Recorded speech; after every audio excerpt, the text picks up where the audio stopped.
할렐루야. 말씀으로 임하시는 우리 주님을 찬양합니다.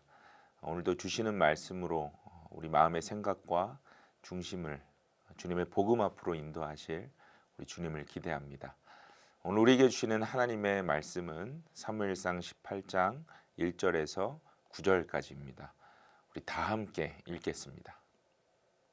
다윗이 사울과 이야기를 끝냈다. 그 뒤에 요나단은 다윗에게 마음이 끌려 마치 제 목숨을 아끼듯 다윗을 아끼는 마음이 생겼다. 사울은 그날로 다윗을 자기와 함께 머무르게 하고 다시 아버지의 집으로 돌아가지 못하게 하였다.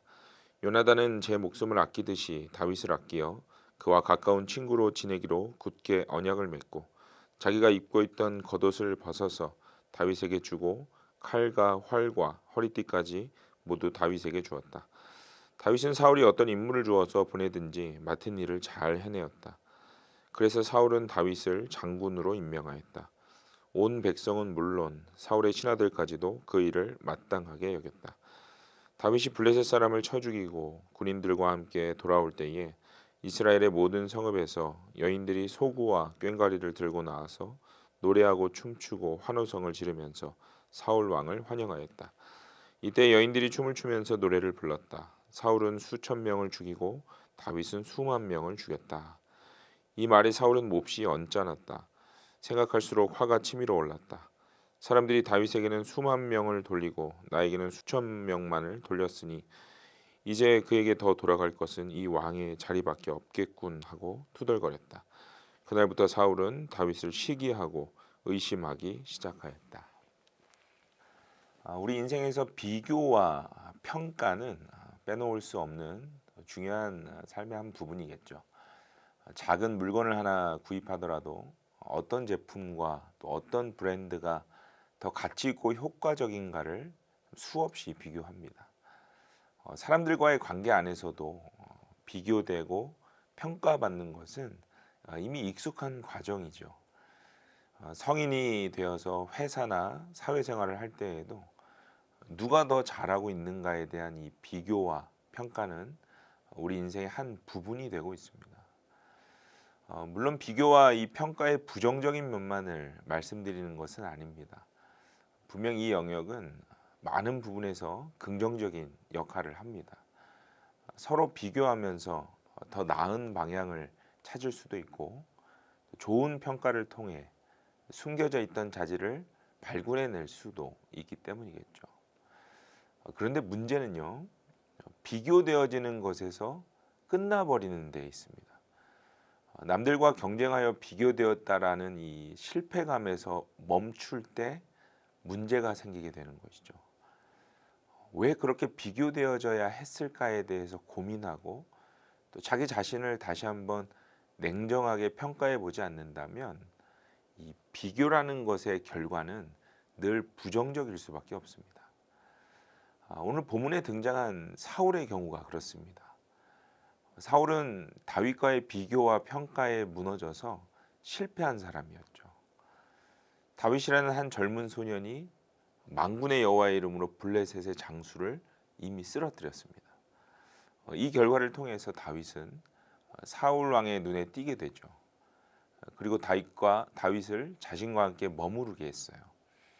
오늘 본문 5절을 보시면 다윗은 그 이후에도 사울의 옆에서 어떤 임무가 주어질 때마다 아주 잘 해냈다고 기록을 합니다. 그래서 결국 사울은요, 다윗을 장군으로 임명하게 됩니다. 장군이 된 이후에 다윗은 그 이후에 있었던 여러 전투에서도 승승장구했던 것 같습니다. 오늘 본문 6절을 보시면 이 블레셋과의 전투에서 돌아오는 장면이 묘사되는데요. 시작되는 첫 구절에 이렇게 기록을 하고 있습니다. 다윗이 블레셋 사람을 쳐 죽이고 당시 이 전쟁의 승리와 모든 공은 왕에게 돌아가야 마땅했습니다. 모든 이스라엘 백성들이 승리하고 돌아오는 사울 왕을 실제로 환영했죠. 그러나 그들의 마음속에 전쟁의 승리는 다윗을 통해 이루어졌다라는 확신이 있었어요. 이러한 마음을 백성들이 어떻게 표현했을까요? 오늘 본문 7절을 보겠습니다. 이렇게 말하죠. 사울은 수천 명을 죽이고 다윗은 수만 명을 죽였다. 지금 승전하여 돌아오는 군대와 그 사울 앞에서 백성들이 불렀던 노래의 가사가 이러했습니다. 개역개정 성경에 너무 유명한 표현이 있죠. 사울은 천천히요, 다윗은 만만이로다. 이어진 오늘 본문 8절을 보세요. 이 말에 사울은요, 몹시 언짢았다, 또 생각할수록 화가 치밀어 올랐다라고 그의 마음을 표현했습니다. 그리고 결국 9절에 그날부터 사울은 다윗을 시기하고 의심하기 시작했다라고 기록합니다. 여러분, 말씀을 시작하면서 이 비교와 평가는 우리 인생에 중요한 역할을 한다고 말씀드렸습니다. 이 비교라는 것이 있기 때문에 문제점을 발견하게 될 때도 있고, 또 그것을 수정하여서 발전시킬 수 있다고 말씀드렸어요. 그런데 오늘 본문의 사울은요, 이 부분을 놓치고 있었습니다. 다윗과 자신을 비교한다는 그 자체를 받아들이지 못하고 있어요.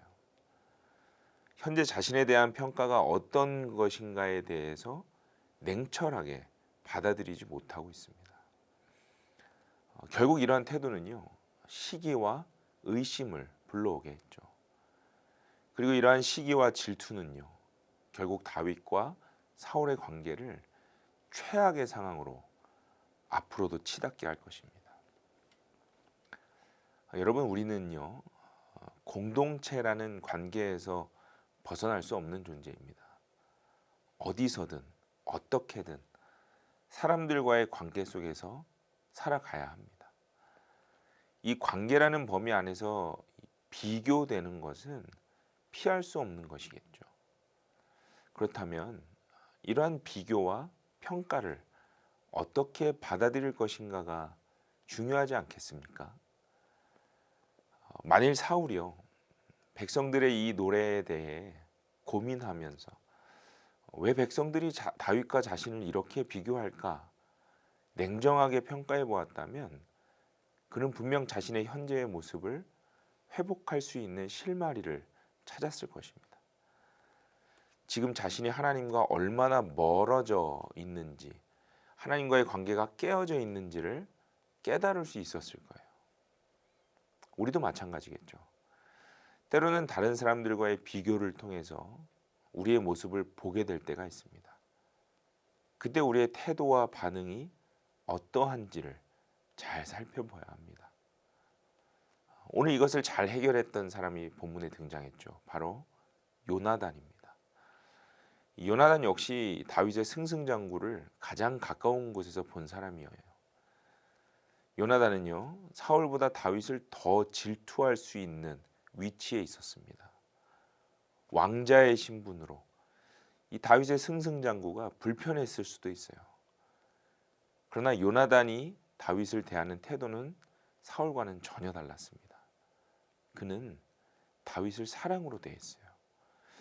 어떻게 그럴 수 있었을까요? 단순히 다윗을 사랑한 것이 전부였을까요? 아니죠. 만군의 여호와 하나님을 전적으로 신뢰하는 다윗의 신앙을 함께 사랑한 것이었습니다.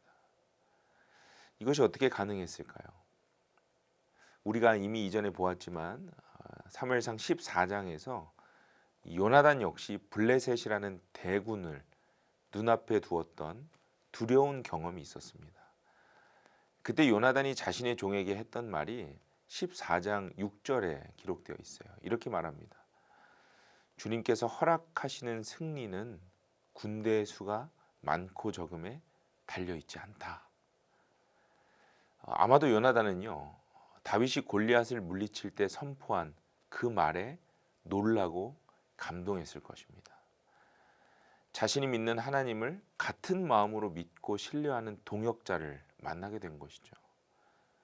자신과 하나님과의 관계를 동일하게 선포했던 사람이 바로 다윗이었기 때문이에요. 그렇기 때문에 요나단은요, 다윗과의 어떠한 비교에도 마음이 상하지 않을 수 있었습니다. 그렇다면 여러분, 요나단을 통해 한 가지 중요한 해답을 얻게 되죠. 비교되고 평가되어지는 세상 앞에서 우리의 마음을 지킬 수 있는 유일한 길은 하나님과의 관계를 지키는 것입니다. 나와 하나님과의 관계가 온전하다면 어떠한 비교와 평가에도 우리는 흔들리지 않을 수 있다는 거예요. 나를 붙드시는 그 중심이 바로 하나님이시기 때문입니다.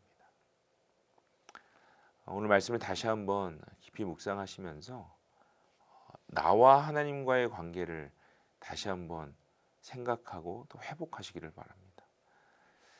지금도 내 삶에 비교되는 여러 가지 영역들 앞에서 사울과 같이 시기하고 있는 것이 있다면 하나님과의 깊은 관계로 만족하고 있는가를 다시 점검해 보시기 바랍니다. 세상의 관점에서 비교하고 비교 당하는 것으로 끝나는 것이 아니라 하나님의 관점에서 주님과의 교제로 지금 만족하는 삶이 우선될 수 있도록 기도하시기 바랍니다. 그때 우리는 비교와 평가에서 자유로워질 수 있을 것입니다. 그 은혜를 오늘도 함께 누리는 이 하루가 되시기를 바랍니다. 함께 기도하겠습니다. 하나님, 여러 가지 비교와 평가의 대상이 되며 살아가는 이 복잡한 세상에 우리의 마음과 생각을 지킬 수 있도록 도와주심에 감사드립니다. 우리의 시선과 생각이 세상의 기준에 빼앗기지 않도록 하나님과의 관계가 하나님 다시 깊이 회복되고 충만할 수 있게 하여 주옵소서. 비교하는 대상이 세상이 아니라 하나님이 되게 하시고 하나님과의 그 관계에 집중하여서 그것이 우선되었을 때에 나에게 만족함을 주시는 하나님을 매일의 삶에서 누리게 하여 주옵소서. 오늘 혹시 여러 가지 비교를 통해서 또 그 평가를 통해서 시기하고 질투하고 있었던 삶의 영역이 있다면 주님께 다시 한번 내어드리고 주님과의 관계를 통해 그 영역들을 회복할 수 있는 은혜를 허락하여 주옵소서. 감사합니다. 예수님의 이름으로 기도드립니다. 아멘.